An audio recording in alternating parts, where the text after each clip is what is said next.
حضرت عمر بن عبد العزیز رحمۃ اللہ تعالی علیہ آپ کے پاس فاطمہ بنت علی آئی. حضرت عمر بن عبد العزیز نے بڑا احترام کیا، اکرام کیا. لوگوں نے کہا کہ آپ ایک بچی کا اتنا احترام کر رہے ہیں. حضرت عمر بن عبد العزیز فرماتے ہیں خدا کی قسم بنی ہاشم کے بچے بھی کل قیامت کے دن شفاعت کریں گے. حضور صلی اللہ تعالی علیہ وسلم کے شہزادے، حضور کی اولاد قیامت تک تیری نسل پاک میں ہے بچہ بچہ نور کا، تو ہے عین نور تیرا سب گھرانہ نور کا. کہتے ہیں کہ بنی ہاشم کے تو بچے بھی کل قیامت کے دن شفاعت کریں گے. میں ان کا احترام اس لیے کر رہا ہوں کہ یہ مصطفیٰ پاک کی اولاد ہے. یہی حضرت عمر بن عبد العزیز رحمت اللہ تعالی علیہ آپ کا یہ معروف واقعہ ہے کہ حضرت نفس زکیہ عبداللہ آپ کی خدمت میں آئے. آپ نے امام حسن کے یہ پوتے ہیں نفس زکیہ، ان کا بڑا احترام کیا. شہزادے تھے، نوجوان تھے، بڑی بڑی زلفیں، بڑے حسین و جمیل سید تھے، بچے تھے، نوجوان تھے.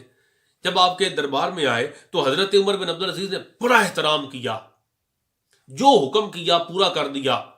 جب چلے گئے تو جو وہاں پر وزراء بیٹھے ہوئے تھے انہوں نے کہا، ملامت کی عمر بن عبد العزیز کو، اتنا امیر المومنین ہو کہ ایک بچے کا اتنا احترام.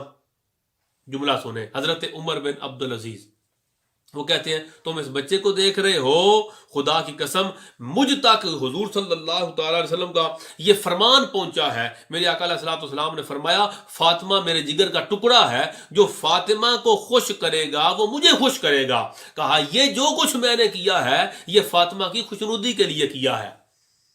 سیدہ خاتون جنت اگر بی بی پاک کو پتہ چل جائے، اگر یہاں موجود ہوتی اور وہ دیکھتی کہ میں ان کے اولاد کے ساتھ، ان کے شہزادے کے ساتھ کتنا احترام کر رہا ہوں، کتنی خدمت کر رہا ہوں، تو فاطمہ میرے ساتھ خوش ہوتی. یہ جو کچھ میں نے کیا ہے یہ بی بی پاک خاتون جنت کے خوشنودی کے لیے کیا ہے.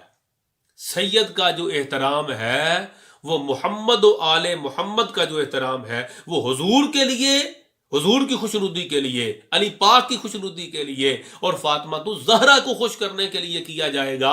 اگر وہ فاسق و فاجر بھی ہو تو اس کا احترام کرنا ہمارے اوپر لازم ہے، واجب ہے.